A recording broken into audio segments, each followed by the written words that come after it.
आज संडे सत्संग नहीं, क्योंकि सारा दिन मीटिंग्स के अंदर बीता और आज उन तमाम मीटिंग्स के बाद अब मैं आपको वो खबर दे सकता हूं जो आप सुनना चाहते थे कम से कम पिछले कुछ दिनों से, कि 26 जनवरी को किसान गणतंत्र परेड होगी। जिस तरह से हम चाहते थे उस तरह से होगी।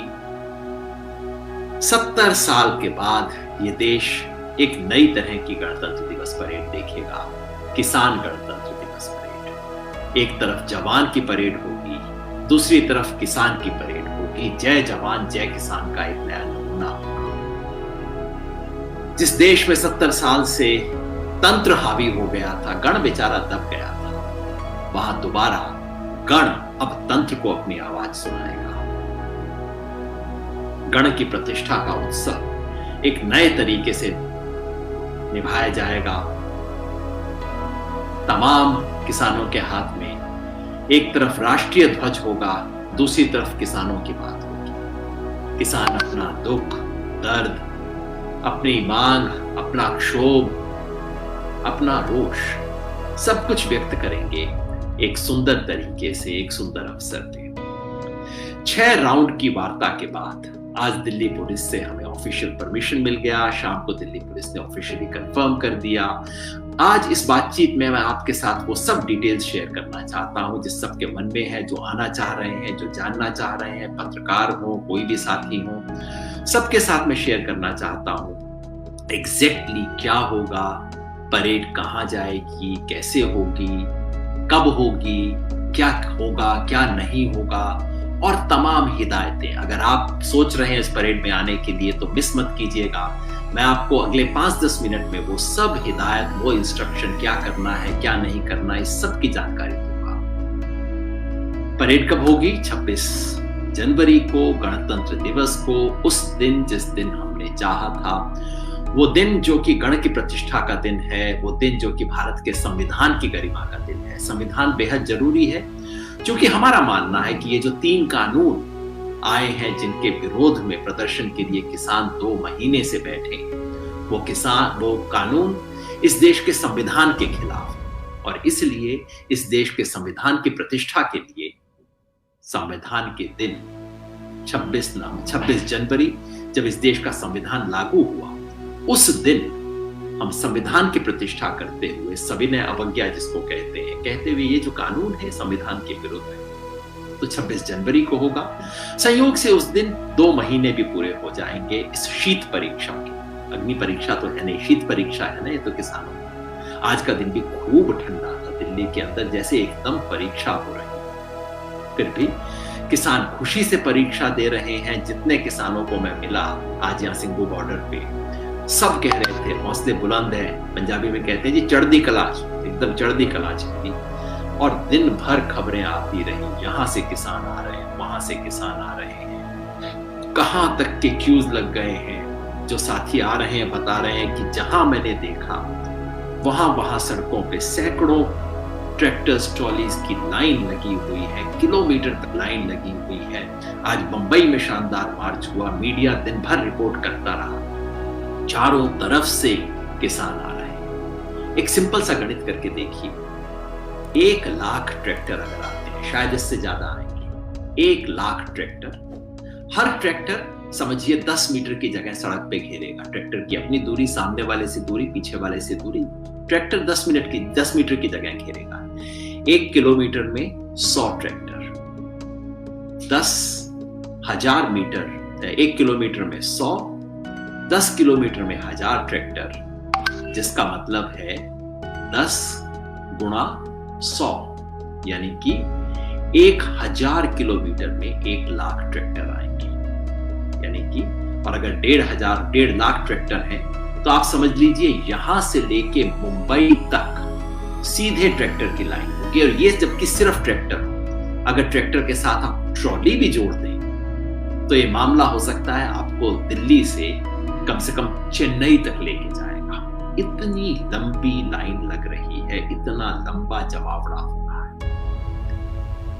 अद्भुत ये ट्रैक्टर मार्च होगा, अद्भुत गणतंत्र दिवस की परेड होगी, जिसके लिए किसानों के उत्साह में कोई कमी नहीं है। सबको पता है कि लंबी लाइनें होंगी, सबको पता है हो सकता है जाम हो जाए, लेकिन कोई छूटना नहीं चाहता। गांव से लोग कह रहे हैं गांव में कोई ट्रैक्टर छूट ना जाए। मैंने आपको पिछले भी किस्से बताए थे, लोग एक दूसरे के ट्रॉली ट्रैक्टर के अंदर डीजल भर रहे हैं। आज मैंने देखा कि एक किसान एक बड़ा सा ट्रैक्टर जिसकी ट्रॉली के अंदर एक और ट्रैक्टर और ट्रॉली रखी हुई, इतनी लंबी ट्रॉली है कि उसके ऊपर ट्रैक्टर और ट्रॉली रखी हुई है, और उस ऊपर वाली ट्रॉली के ऊपर एक ट्रैक्टर रखा हुआ है। क्या क्या करके लोग आ रहे हैं, ऐसे ऐसे नए डिजाइन बना के ला रहे हैं, जैसे मानो पूरा एक पर्व हो, उत्सव हो, कुंभ हो, वो दिल्ली देखने जा रहे हैं। ये सब सफलतापूर्वक हो, इसके लिए हमने कुछ रूट बनाए हैं।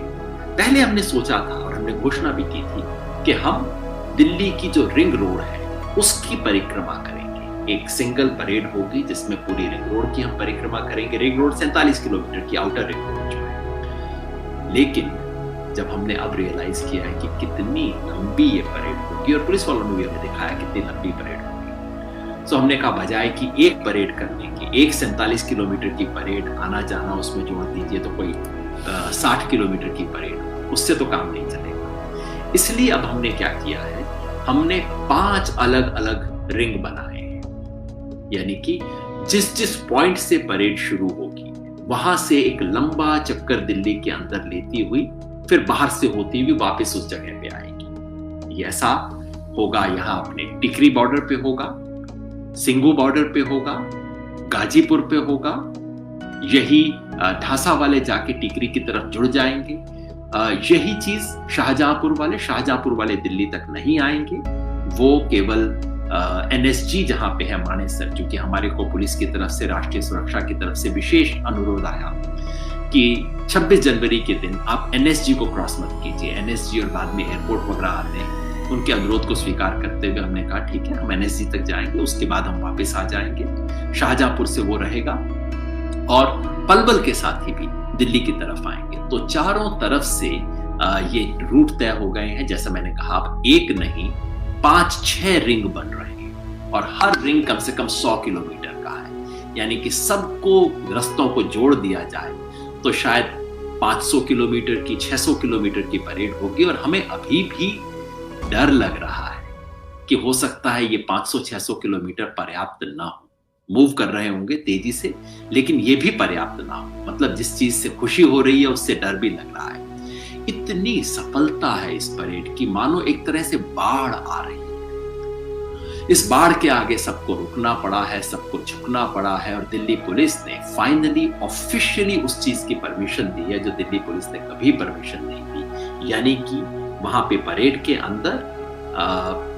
अंदर वो आएंगे, परेड के अंदर यानी कि दिल्ली के अंदर किसान आएंगे, दिल्ली के अंदर किसान आके अपने ट्रैक्टर भी लेके आएंगे। ये दिल्ली पुलिस की तरफ से ऑफिशियली परमिशन दी गई है पहली बार। मैंने जिक्र किया था हिदायतों का, क्योंकि जब इतनी बड़ी परेड हो, इतने लोग आ रहे हो, सबके मन में शंका भी रहती है। हमने बार बार कहा है ये परेड शांतिपूर्ण तरीके से होगी। शांतिपूर्ण तरीके से कैसे होगी, इसके लिए हमने तमाम हिदायतें दी हैं, और इनमें से कुछ हिदायतें मैं आपको बताना चाहता हूं। संयुक्त किसान मोर्चा की तरफ से इन हिदायतों को रिलीज भी कर रहे हैं और सबको बता रहे हैं हिदायतें क्या हैं। तो मैं आपको भी ये हिदायतें बता देता हूं। पहली, परेड जाने से पहले क्या करना है। परेड में ट्रैक्टर और दूसरी गाड़ियां चलेंगी, लेकिन ट्रॉली नहीं जाएगी। भाई सिर्फ इसलिए कि ट्रॉली से लेंथ और बढ़ जाएगी, जाम और लंबे हो जाएंगे। जो ट्रॉली झांकी वाली है उसकी बात अलग है, लेकिन बाकी ट्रॉलियों को मत लाइए, उसको पीछे से छोड़ के जाइए। जब चले तो अपने साथ 24 घंटे का राशन पानी पैक करके ले जाइए। इसलिए नहीं कि 24 घंटे लगेंगे यात्रा में, पर पता नहीं कहाँ जैम हो जाए आपको, और क्योंकि उसमें रुक के आप जा नहीं सकते लंगर के लिए, आप रुके और पीछे जैम हो गया, तो अपने साथ अपने ट्रैक्टर के अंदर 24 घंटे का राशन पानी जरूर लेके जाइए। और अगर कहीं जाम में फंस गया, रात हो गई, तो ठंड का इंतजाम भी अपने साथ करके चलना होगा। हमारी विशेष अपील है कि हर ट्रैक्टर पे, हर झंडे, हर वाहन पे राष्ट्रीय झंडा हो, किसान का झंडा, किसान संगठन का झंडा भी हो, कोई पार्टी का झंडा ना हो। ये हमारी अपील है आप सबसे।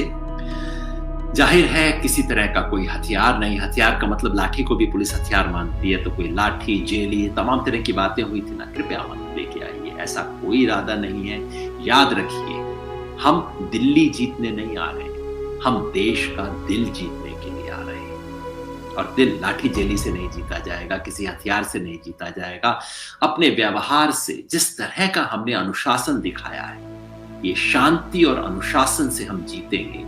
शांति टूटी तो हमें धक्का लगेगा, ये याद रखिए। हिदायतें परेड के दौरान क्या करना है कि परेड में शुरुआत होगी जहां जितने किसान नेता हैं, किसान आगू जिन्हें पंजाबी में बोलते हैं, जथेबंदियों के, वहां की उनकी गाड़ियों से होगी। उनके चलने से पहले कोई नहीं चलेगा। हम सुबह खाना वाना खा के, लंगर करके, तैयारी करके निकलेंगे। एग्जैक्ट टाइम अलग अलग बॉर्डर पे अनाउंस कर दिया जाएगा। जो टाइम आपके अनाउंस हो उसी टाइम पे आप रवाना होंगे, उससे पहले नहीं होंगे। परेड का रूट तय हो चुका है, वहां मार्किंग होगी, हमारे वॉलंटियर खड़े होंगे। रूट को नहीं तोड़ना है, जो रूट बना हुआ है उसी रूट पे हमें चलना है। रूट तोड़ने की कोशिश करेंगे, उनको वहां रोकना पड़ेगा, और ये हमारा इरादा नहीं है। सबसे हाथ जोड़ के, आप खुद भी ना तोड़ें, कोई दूसरा भी अगर तोड़ने की कोशिश करे उसे रोकें। इसी से जुड़ी हुई बात है, हम वहां पे डेरा डालने नहीं जा रहे हैं। संयुक्त किसान मोर्चा का साफ फैसला है, वहां जाके दिल्ली की सड़क पे डेरा हमें नहीं डालना है। हम घूम के वापस अपनी जगह आएंगे। सबको स्पष्ट कर दीजिएगा, ऐसा कोई वायलेशन नहीं होना चाहिए। जो डेरा डालने की कोशिश करेंगे उन्हें वॉलंटियर्स को हटाना पड़ेगा। वॉलंटियर्स का जिक्र आया, बता दूं, कम से कम 3000 वॉलंटियर हरी जैकेट पहन के खड़े होंगे किसानों की तरफ से। उनके साथ जो वो आपको इंस्ट्रक्शन देंगे उसको प्लीज मानिएगा। हमें दिल्ली के सामने एक अनुशासन का नमूना पेश करके दिखाना है। लोग कहते हैं किसान आगे पता नहीं क्या कर देंगे। अरे किसान अनुशासन आपको दिखा सकते हैं, इसका हमें मिसाल दिल्ली के सामने पेश करनी है। छोटा सा अनुरोध, ट्रैक्टर में कईयों में ऑडियो डेक लगे होते हैं। ऑडियो डेक आप अपना मत बजाना, क्योंकि इससे इंस्ट्रक्शन सुनने में, पीछे से आपको हिदायत जो आ रही है वो सुनने में दिक्कत होगी बाकी सब लोगों को। किसी किस्म के नशे की टोटल मनाही है, और अगर आपको दिखे कोई नशा करते हुए गाड़ी चलाते हुए, सूचना तुरंत दीजिए हमारे वॉलंटियर को, हम उसके बारे में कार्रवाई करेंगे। पब्लिक का दिल जीतना है, किसी तरह की कोई बदमगजी नहीं। औरतों को विशेष इज्जत बख्शनी है, और ये जो पुलिस वाला भी है उससे झगड़िए मत। ये यूनिफॉर्म में हमारा किसान है, इससे हमें क्या झगड़ा करना है। मीडिया, चाहे मीडिया जैसा हो, हमारे पक्ष का हो, हमारे खिलाफ हो, हमें उसके साथ बदतमीजी नहीं करनी। एक दो घटनाएं हुई जिससे मेरा दिल बहुत खराब हुआ, ऐसा कुछ नहीं करना। जाए उन्हें स्वतंत्रता दीजिए, हमारे खिलाफ रिपोर्ट करना चाहते हैं, अच्छी बात है, आजाद देश है, वो रिपोर्ट कर लेंगे, हम उसके विरोध में अपनी बात कह लेंगे। हमें उनसे नहीं उलझना। और ये बेचारा पत्रकार जो जमीन पे होता है, ये तो कुछ नहीं करता है, तो ईमानदारी से रिपोर्ट भेजता है। जो सारे खेल होते हैं वो ऊपर होते हैं, उनके बारे में पत्रकार से मत झगड़िए। कुछ इमरजेंसी हिदायत, हमने तमाम तरह की इमरजेंसी के बारे में सोचा है। मेडिकल इमरजेंसी जिसके लिए एम्बुलेंस चलेंगी, इमरजेंसी और किसी तरह की भी हो, किसी तरह की कोई अफवाह आ जाए, याद रखिए 26 जनवरी के दिन कुछ लोगों का खेल ही ये होगा कि अरे वहां पे ये हो गया, फला जगह कुछ हो गया, कुछ अफवाह चला दी जाएगी, गोली चल गई, पुलिस ने ये कर दिया, इतने लोगों को कर दिया। बिल्कुल विश्वास मत कीजिए। और अगर आपको लगे कि मामला बहुत गंभीर है, मुझे करने की जरूरत है, तो संयुक्त एकता मोर्चा करके हमारा फेसबुक पेज है, फेसबुक पेज पे चेक कीजिए। मेरा अपना फेसबुक पेज जो आप देख रहे हैं, इसके ऊपर हम सारे दिन चीजों को अपडेट करते रहेंगे। कोई भी इंपॉर्टेंट खबर होगी आपको यहाँ दिखाई देगी। किसी दूसरे की बात पे, अफवाह पे विश्वास मत कीजिए। और हमने एक हेल्पलाइन चला रखी है, जरूरत हो तो उस हेल्पलाइन पे आप फोन कीजिए, वहां से चेक कीजिए। आपको कुछ खबर लगती है, इमरजेंसी होने की कोई बात, आप तुरंत उस हेल्पलाइन पे बता सकते हैं। कोई मेडिकल इमरजेंसी हो तो बता सकते हैं। ट्रैक्टर खराब हो जाए, ट्रैक्टर को साइड में कर दीजिए ताकि पीछे वालों का रास्ता ना टूटे, और फिर आप हेल्पलाइन पे बताइए। हमारे साथी 24 घंटे उस हेल्पलाइन पे आपकी आपकी मदद करने के लिए होंगे। हाँ, अगर कोई क्रिमिनल वारदात हो जाए, जो कि होगी नहीं, लेकिन अगर आपको महसूस हो कि ऐसी चीज है, पुलिस को बताने की जरूरत है, तो 112, आजकल पुलिस का नंबर 100 नहीं है, दिल्ली के अंदर 112 112 है हेल्पलाइन, जिसका जिक्र मैं कई बार कर चुका हूं आपके साथ। तो हेल्पलाइन का नंबर मैं आपको एक बार दोबारा बता दूं। हेल्पलाइन हमने जो जारी की है, वो एक तो मिस्ड कॉल नंबर है, लेकिन साथ में एक हेल्पलाइन भी हमने जारी की है। हेल्पलाइन है 742 838 4230 7428384230। इस हेल्पलाइन नंबर पे आप कॉल कर सकते हैं, सूचना दे सकते हैं और सूचना मांग सकते हैं। दिन रात हमारे साथी उसके लिए उपलब्ध होंगे। ये सब सूचनाएं उन लोगों के लिए है जो पता नहीं कहां से चल के इस अद्भुत ऐतिहासिक मार्च में शामिल होने के लिए आ रहे हैं। क्यों कर रहे हैं मार्च? इस मार्च के माध्यम से हम चाहते हैं देश को किसान दिखाई दे, किसान का दुख दर्द दिखाई दे, किसान की मांग समझ आए। और कौन पता, सर्दी के दिन किसानों की गर्मजोशी देख के हो सकता है इस देश के प्रधानमंत्री का दिल पिघल जाए, जो पिछले 60 दिन से नहीं पिघला है। हो सकता है जनता आके कहे कि भाई अब तो किसानों की बात मान लो। 26 जनवरी हमारा अंतिम पड़ाव है। यह आंदोलन लंबा है। हमने फैसला किया है कि आंदोलन चलेगा, लंबा चलेगा। जब तक हम अपनी मांग नहीं मनवा लेते तब तक हम इस आंदोलन को चलाएंगे। सिद्धांतों की लड़ाई है, हमारे भविष्य की लड़ाई है। 26 जनवरी आखिरी दिन नहीं है। अगले 26 जनवरी के दिन हम आगे का प्रोग्राम भी अनाउंस करेंगे, लेकिन इस दिन हमें एक नमूना बना के दिखाना है देश को। हम सबको दिखाना है किसान सिर्फ भीड़ नहीं है, किसान कोई उजड़ आवारा किस्म की भीड़ नहीं है जो आके कुछ कर जाएगी। हम अनुशासन दिखा सकते हैं। ये मेरी जिम्मेवारी है, आपकी जिम्मेवारी है, हम सबकी जिम्मेवारी है, मीडिया की जिम्मेवारी है, पुलिस की जिम्मेवारी है। 26 जनवरी का दिन देश का माथा ऊंचा, देश का सीना चौड़ा हो, तिरंगा और ऊंचा फहराए और इस तिरंगे में जो हरा किसान का रंग है वो सबको दिखाई दे और किसान इस देश की आन बान शान से जुड़े और हम सब आखिर में कह सकें जय जवान, जय किसान, जय हिंदुस्तान। बहुत बहुत शुक्रिया। बहुजन विचारधारा को घर घर तक पहुंचाने के लिए हमारे YouTube चैनल को सब्सक्राइब करें, लाइक करें, कमेंट करें, शेयर करें और बेल आइकन की घंटी दबाना ना भूलें।